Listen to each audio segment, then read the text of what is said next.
A'udzubillahi minasyaitonirrajim. Bismillahirrahmanirrahim. Alhamdulillahirabbil alamin wassalatu wassalamu ala asyrofil anbiya'i wal mursalin wa ala alihi wa sahbihi ajmain. Assalamualaikum warahmatullahi taala wabarakatuh dan selamat berkonferensi. InsyaAllah saya Wan Naimah binti Haji Wan Daud dari Akademi Pengajian Islam Contemporary UiTM Shah Alam akan membentangkan satu artikel yang bertajuk Kelestarian Institusi Ar-Rahnu dalam Penawaran Mikrokredit. Artikel ini juga turut disumbangkan oleh 3 rakan yang lain.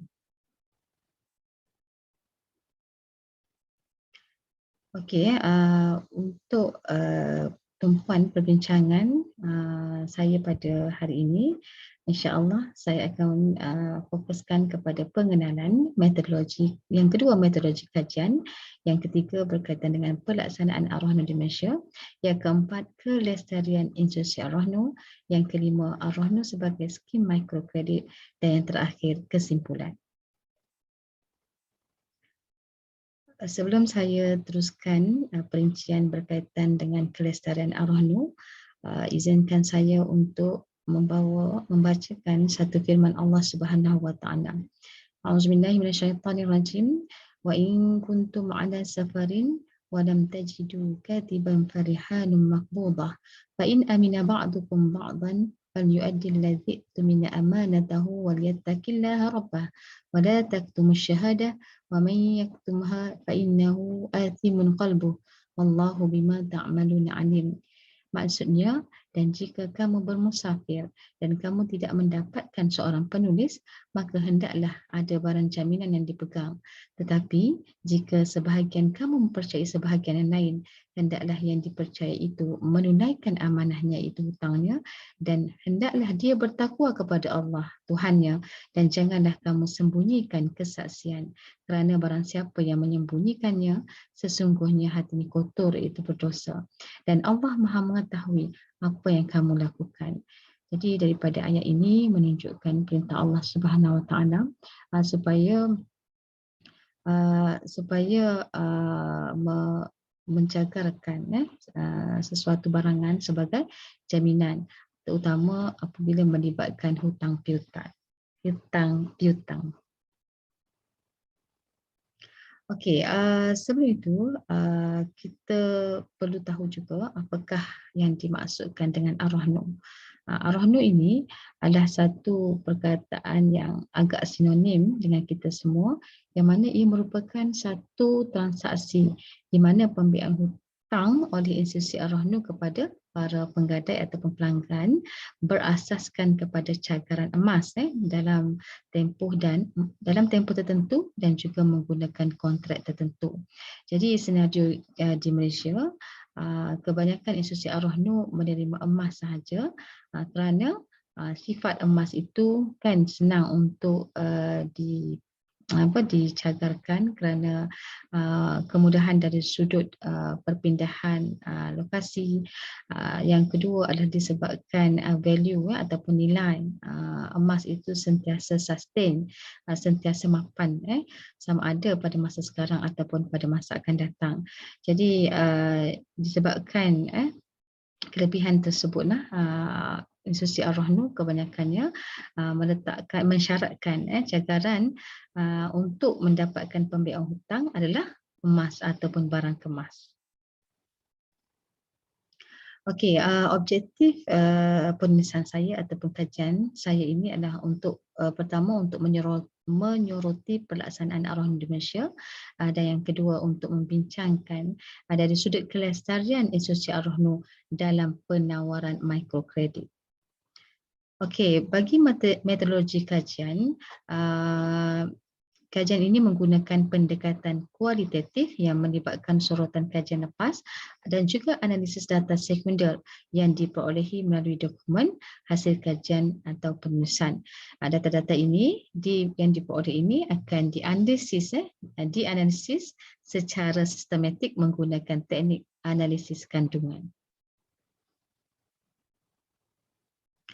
Okey, secara umumnya pelaksanaan Ar-Rahnu di Malaysia dilaksanakan mengikut beberapa institusi lah, yang mana institusi ini boleh dikategorikan kepada 3 kategori utama, iaitu ke institusi yang dibiayai oleh kerajaan seperti Majlis Agama Islam dan Adat Melayu Terengganu MAIDAM, Permodalan Kelantan Berhad dan juga Kerajaan Negeri Perlis. Manakala kategori yang kedua di bawah koperasi, di bawah koperasi. So institusi Ar-Rohnu yang berada di bawah koperasi seperti Yayasan Pembangunan Ekonomi Islam Malaysia YAPIM, Bank Rakyat, Yayasan Bina Upaya Darussuan dan sebagainya.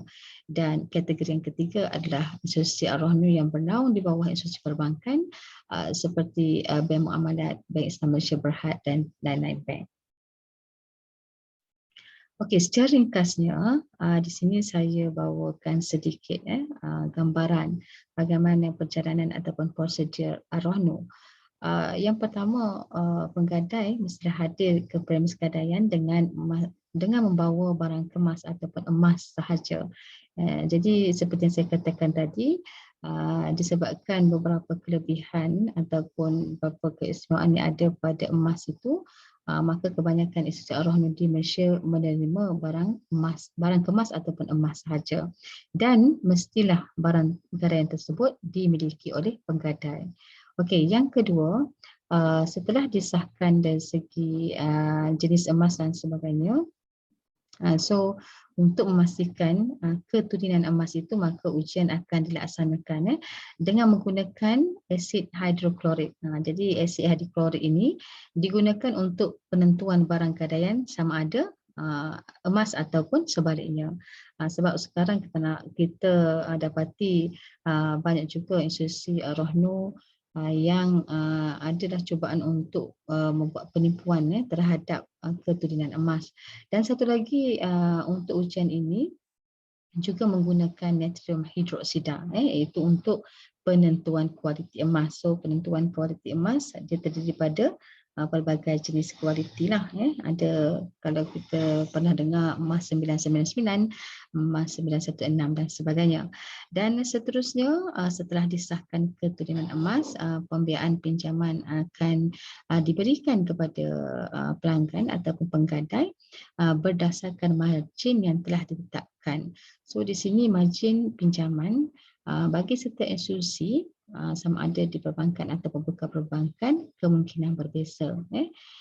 So di sini juga penggadai perlu fahamlah ada kos upah yang dikenakan ke atas mereka dan akan menggunakan konsep ujrah. Setelah penggadai memahami dan bersetuju, maka lafaz ijab dan qabul di antara penggadai dan juga pemegang gadaian, iaitu institusi Ar-Rohnu, itu akan dilaksanakan. Okey, dan di bawah skrin ini saya juga bawa sedikit satu contoh alat densimeter. So alat ini digunakan untuk mengukur originality emas, ketepatan dan juga berat emas itu sendiri.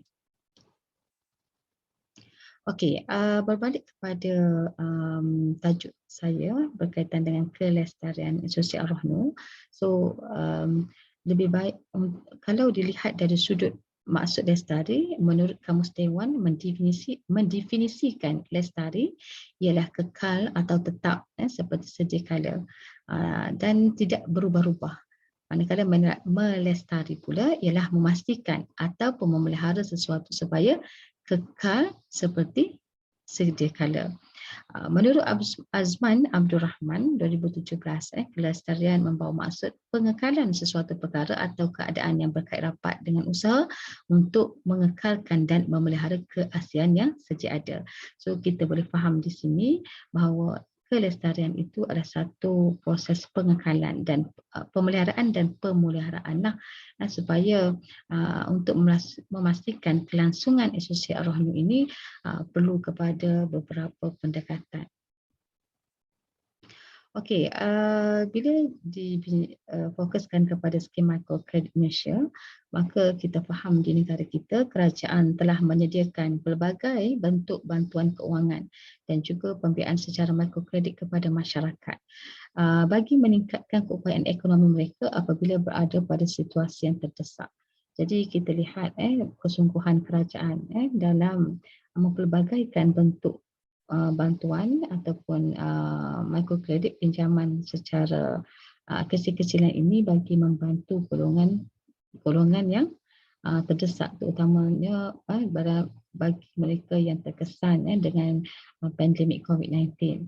Okey, antara agensi dan institusi keuangan yang menyediakan kemudahan mikrokredit kepada masyarakat yang ada di negara kita seperti Amanah Ikhtiar Malaysia, AIM, Tabung Ekonomi Kumpulan Usaha Niaga Tekun, Majlis Amanah Rakyat itu MARA, Credit Guarantee Corporation, CGC, Agrobank Malaysia Berhad dalam bidang pertanian dan sebagainya, Bank Simpanan Nasional, BSN, Bank Rakyat dan termasuklah Ar-Rahnu.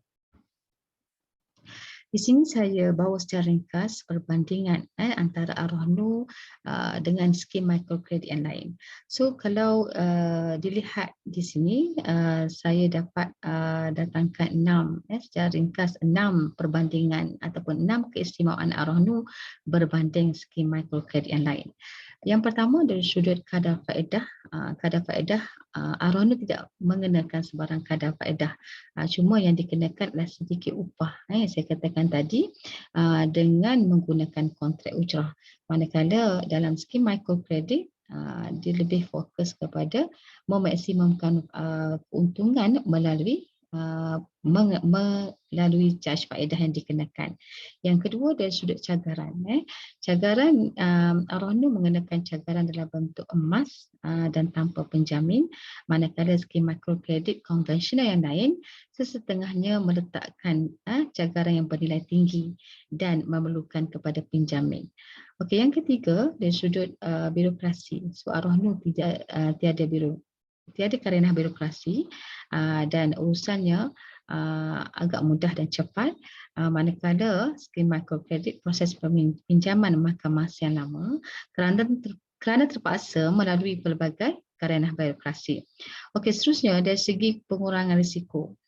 So Ar-Rahnu dapat mengurangkan risiko disebabkan cagaran yang telah diwujudkan sebelum berlakunya kontrak pembiayaan hutang, manakala skim mikrokredit yang lain adalah agak bermasalah dari sudut pembayaran balik disebabkan mereka tidak ada cagaran ataupun jaminan dari sudut barangan yang dikenakan.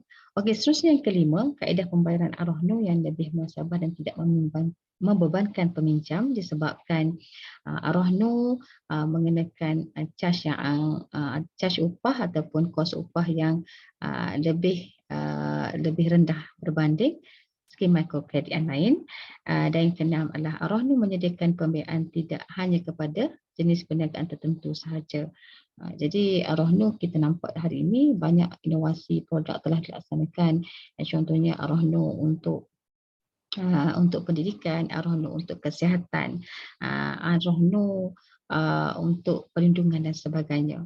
Jadi produk-produk yang telah diinovasikan ini memperlihatkan Ar-Rahnu bukan sekadar untuk memenuhi keperluan asas isi rumah tangga sahaja, tetapi skop pembiayaannya telah meluaslah untuk kegunaan masyarakat. Okey, manakala skim mikrokredit konvensional, contohnya seperti SME Bank yang lebih kepada keusahawanan. Jadi mereka ini hanya memfokuskan kepada pengagihan pembiayaan yang tertentu sahaja. Okay, seterusnya dari sudut kelestarian Ar-Rahnu sebagai institusi yang menawarkan pembiayaan mikrokredit. Okey, bila lihat kepada fokus perbincangan artikel saya, so ia lebih kepada bagaimana kita nak melihat pendekatan dan peranan institusi Ar-Rahnu untuk menawarkan pembiayaan mikrokredit. Antaranya pertama, penawaran produk dan perkhidmatan yang berorientasikan keperluan dan kebajikan semasa pelanggan. So dengan kepelbagaian produk dan pelanggan yang ada pada hari ini, masih lagi memberikan keutamaan kepada memenuhi kebajikan pelanggan ataupun penggadai. Yang kedua, Untuk melestarikan institusi Ar-Rahnu, maka inovasi dalam penawaran produk yang lebih kompetitif dan berdaya saing telah diwujudkan. Contohnya seperti Yayasan Pembangunan Ekonomi Islam Malaysia yang telah mempelbagaikan ataupun telah menginovasikan pelbagai produk bagi memenuhi keperluan dan kehendak masyarakat yang semakin meluas dan semakin kompetitif lah di antara produk-produk yang lain. Okey, yang ketiga adalah untuk memperkukuh strategi pemasaran dengan penambahan produk sokongan yang lebih futuristik. So bagi melestarikan institusi Ar-Rahnu, strategi pemasaran yang lebih bagus, lebih futuristik, iaitu memenuhi keperluan masyarakat pada suatu masa sangat pentinglah kepada Ar-Rahnu bagi memastikan Ar-Rahnu terus berperanan ataupun terus dapat memenuhi keperluan masyarakat. Dan yang keempat adalah untuk memastikan transaksi dan produk yang ditawarkan adalah selari dengan polisi dokumen Ar-Rahnu yang telah dipersetujui dalam mesyuarat Majlis Penasihat Syariah Bank Negara Malaysia. Institusi Ar-Rahnu pada hari ini adalah satu institusi yang dipandu dengan polisi dokumen Ar-Rahnu. Dan polisi dokumen Ar-Rahnu ini adalah di bawah bidang kuasa Majlis Penasihat Syariah Bank Negara Malaysia. So institusi ini berada pada landasan yang patuh syariah lah. Sebab itu kita sebagai masyarakat perlu menyokong institusi ini kerana institusi ini mendapat tempat ataupun diberikan keutamaan dan terpandu dengan adanya Majlis Penasihat Syariah yang berkaitan dengan pengurusan Ar-Rahnu. Okey, secara kesimpulannya, kelestarian institusi Ar-Rahnu ini sangat pentinglah untuk diteruskan dan perlu difokuskan kepada keseimbangan kualiti produk dan perkhidmatan seiring dengan peningkatan keperluan masyarakat dalam mendapatkan pembiayaan mikrokredit yang patuh syariah. Ia sangat penting bagi menarik lebih ramai masyarakat di luar sana, khususnya umat Islam, untuk memilih gadaian Islam sekaligus menjamin kelangsungan institusi Ar-Rahnu sebagai institusi yang berdaya saing pada masa akan datang. Saya rasa sekadar itu sahaja pembentangan saya untuk kali ini. Diharap para peserta dapat sedikit manfaat dari apa yang saya bentangkan. Sekian, terima kasih. Assalamualaikum warahmatullahi taala wabarakatuh.